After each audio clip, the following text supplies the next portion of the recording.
Evening, my little GGs. Well, what are we doing tonight? Dropped a few little hints on Facebook. Still struggling? Check out the top. The beer. The wine. Yes, tonight we're going Spanish. So, let's put this back for on. So tonight, I was watching Rick Stein's French thing, latest French thing. Well, I say latest, it's most recent one that's been on. And he was down in Catalan, part of France. And I thought, oh, I'm going to do a Catalan dish, but I couldn't find one. And then this popped up, but it's more strictly just of a Spanish style dish. So our main course is Spanish style chicken. Okay, we're going to follow that with the dessert, which I made earlier. Need to finish it off, and you won't have seen that yet because I haven't posted that up. Okay, but that will be our little follow-up dessert. So, cheers and Spanish style chicken. Almost couldn't say that properly. So, you're going to need your oven on, because part of the dish is going to be cooked in the oven. So I've got that on at 180, just put it on. And the bit that's going to go in the oven is going to be some potatoes and some chorizo. I don't know, I'm saying, I always call it chorizo, I don't know if it is, but chorizo sausage. Okay, and you're going to need a bowl for that, because this is where we do a Jamie bit. It's not a Jamie recipe, but he does love getting his hand covered in. We're going to put the potato in there with the chorizo and toss it in some oil. All right. So what we need to do first off. Now, if you've got a nice big sausage, okay, not a long one, thick one, all right, it's a bit easier. But what we're going to do is we're going to slice this diagonally, okay, about that thick, okay. And the idea being that we are going to cook this with these, I don't know how they bend it like that, is it? We're going to cook this with potato cut into slices, okay, and the potato slices want to be about the same thickness as the chorizo. So our dish tonight will have essentially a roasted potato and chorizo base to it, if you like. So I'm just going to see if I can get a few more slices out of this. I'm going to try and get them evenly sliced. That's a bit wonky, that one. Probably use that. Okay. So like I say, this is a Spanish style chicken. Do you like a bit of chorizo? So that's going to go in the bowl. And then the next thing I'm going to do, I've washed the potatoes. I've not peeled them. Peel them if you like, but we're going to slice them next. So like I said, we're now going to take our potato and we're going to cut them into slices about the same thickness as our chorizo. Okay, and that's going to go in the bowl as well. So I think I just said this is going to be sort of in a way a bit like the base to the dish. I might do a few more slices. And you're going to want a baking tray to put this onto. And now it's up to you. I'll put a bit of greaseproof on there. You don't have to. Okay. Look, I've got my little tapas.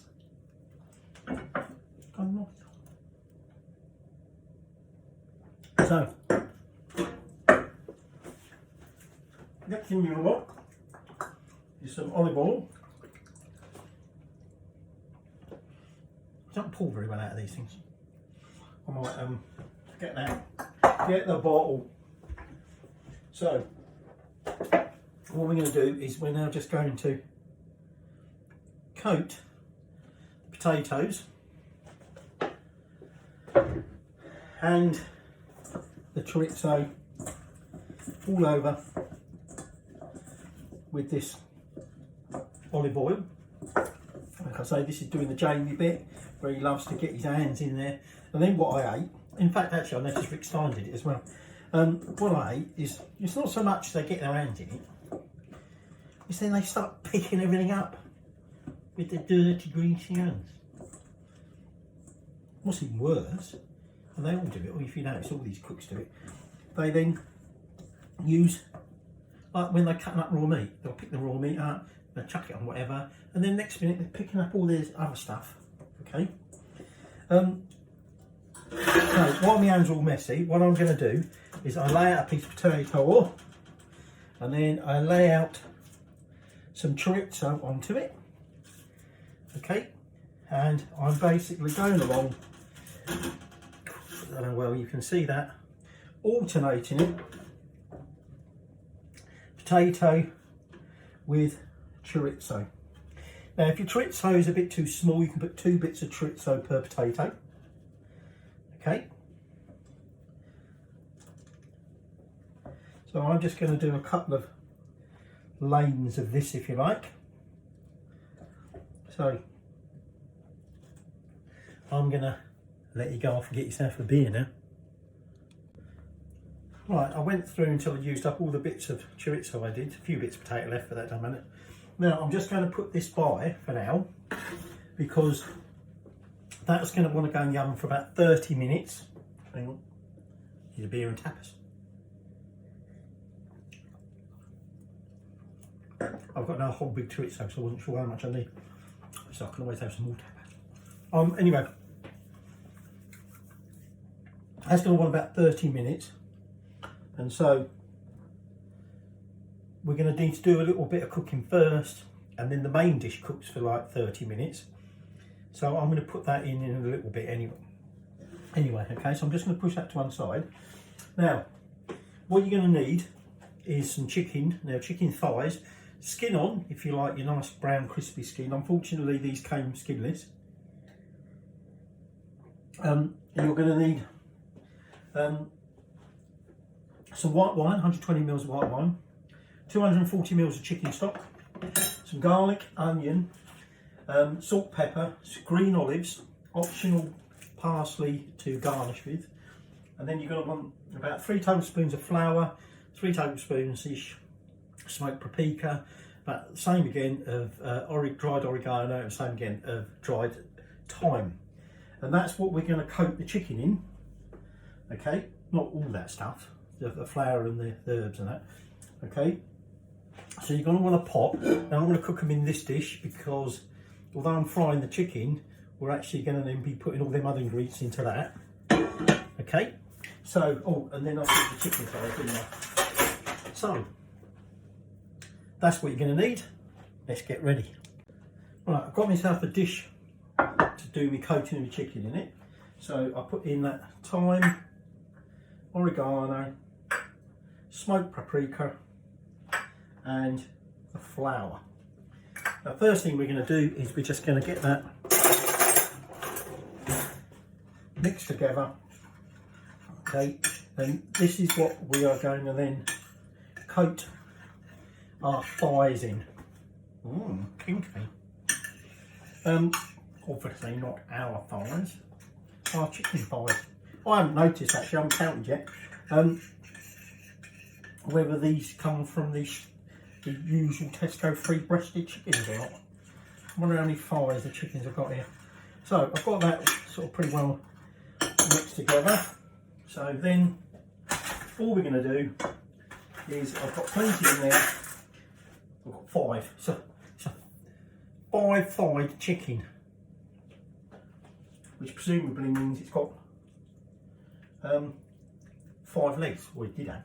Right, so just open up your chicken and just make sure it's all covered over in it. Okay, so all I'm going to do is I'm just going to make sure all 5 of them thighs are nicely coated. So that's my thighs done. So for now I'm just going to put that to one side. Okay, I'm going to move these off of here and put these over there because I'm going to need to use the pan in a minute. Before I do that though, I need to prepare my onion. So I've got here 1 red onion, so I'm just going to peel that, and then we're just going to slice that into circles. And you're also going to want, while you're doing your peeling, you want to do yourself some cloves of garlic. All right, so, and of course if need be, you either top up your samigao or you break open the rioja, open your samigao, get a big bowl. So I'm just going to get this finished off preparing, and then we'll get slicing. Okay, so I've thinly sliced my onion and I've fairly coarsely chopped the garlic. Okay, now we're not actually going to cook them yet.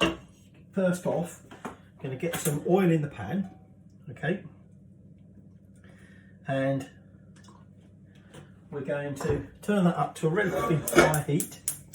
I think it'll come up. Okay, and even though I've got to cook my chicken off yet, I'm going to put my potato and chorizo into the oven now. Okay. Now I'm going to set my timer for 30 minutes just as a little bit of a reminder more than anything else. Actually, I might just set it for 20 just to so I can keep my eye on how it's going. Now, before we do anything with the rest of the stuff, you have to have a beer. And what we're going to do first in the pan is we're going to cook that chicken.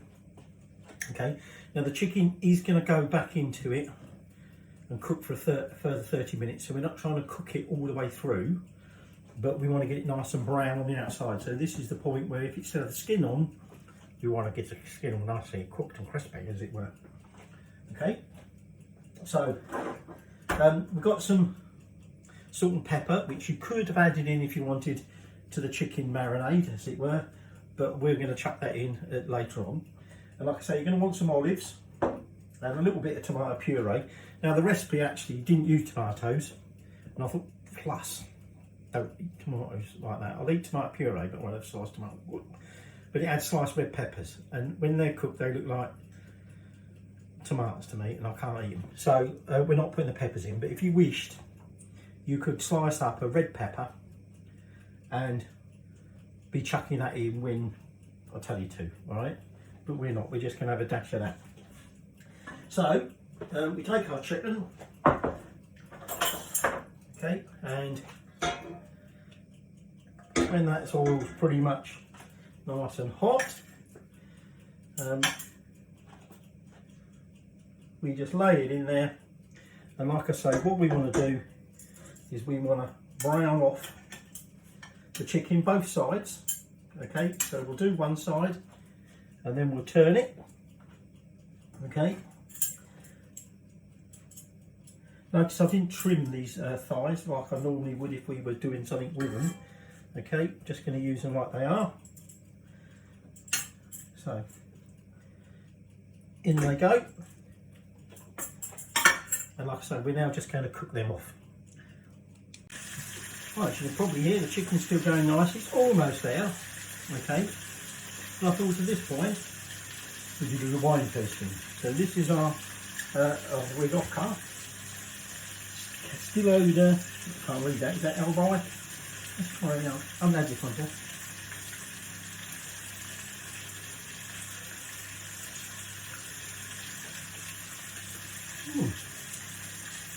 Just tried a bit of chicken. That's got a bit of kick to it. At the minute I've got a bit of hard pepper. Very nice, quite fruity, quite light, not as full bodied as some of the Rioja today. But very nice. Right, so this chicken, just going to turn that heat down for a minute, and I'm going to take the chicken out. And like I say, it's going to be finished off cooking later. Okay, I'll put the chicken back into this pan. Okay, and we're just going to then put it to one side, keep it warm. Look, come here. Don't want to come out of that butter. And now into here, we're now just going to put the onion and the garlic, and we're just going to cook that off for a little bit in all the oil and juices and everything else that was left from the chicken. All right, so just let that cook for a little bit. All right, so they've sort of cooked for a little bit, so now we take that white wine, 120 mils, and we're just going to deglaze the pan, get off all the bits that might be stuck on the outside. To be honest though, with this pan, nothing sticks to anything. All right, but we're just going to get that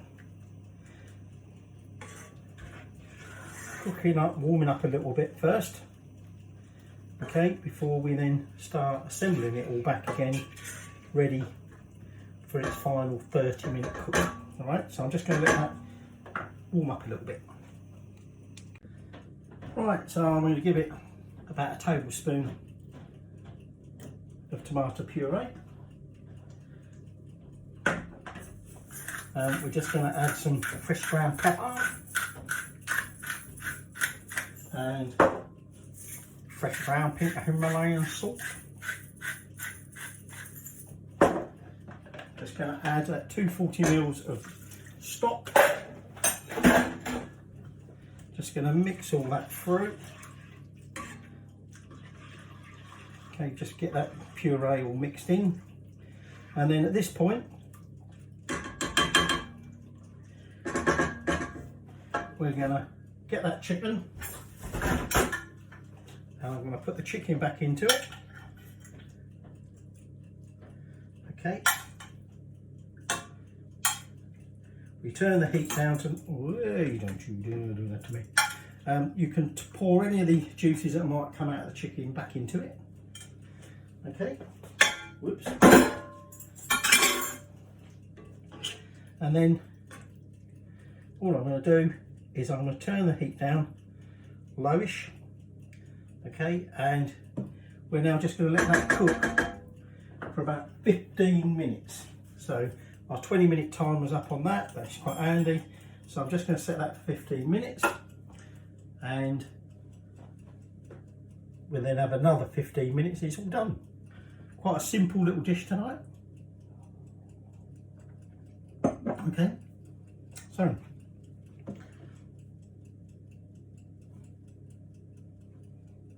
go away and do something. Okay, we're getting close to finishing. So I've got about just over half a jar of olives. Okay, I'm going to chuck them in there. The other half went in a little dish, and the wife's got, oh, there's one left in there. And the wife's got them as a little tapas for her. I told you she could have some chorizo, but I'd eaten it all. Or I could cut up the new sausage, but she wouldn't eat all that, would she? And I will wait for my dinner. I'll just have my olives. So we're just going to cook them on for another 15 minutes. While they're doing that, I've got about a handful of flat leaf parsley, which I'm just going to roughly chop. Okay, that's optional. Okay, we're just going to use that as a garnish when we're serving up. All right, so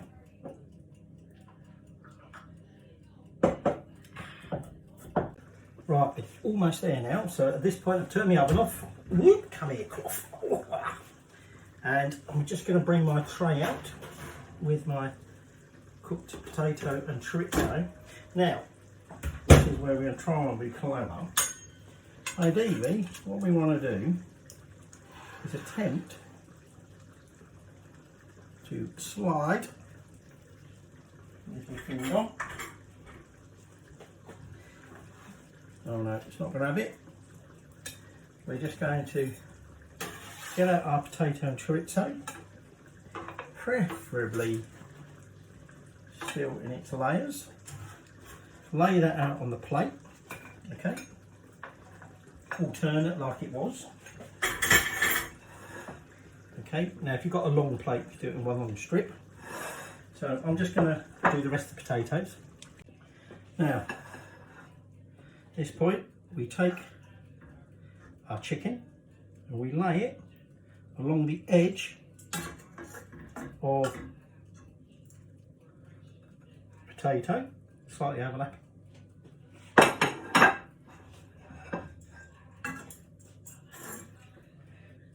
Okay, this one's the potato and chorizo didn't want to play ball, so it's being a little bit more awkward. And then finally, we take our sauce and onions and olives, and we just pour some of that down the side.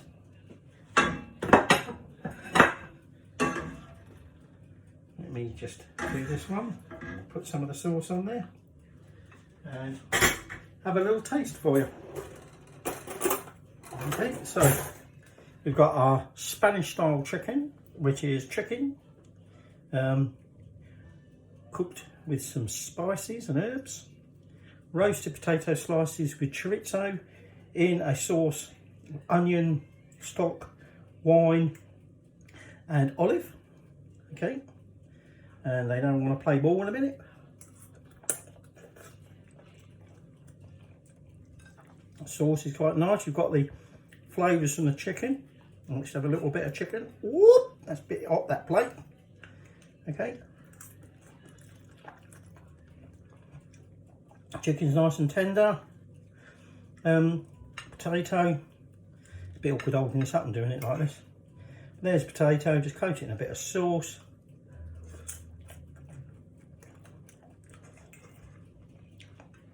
Just right. There you go, Spanish chicken. We'll be having Spanish dessert afterwards.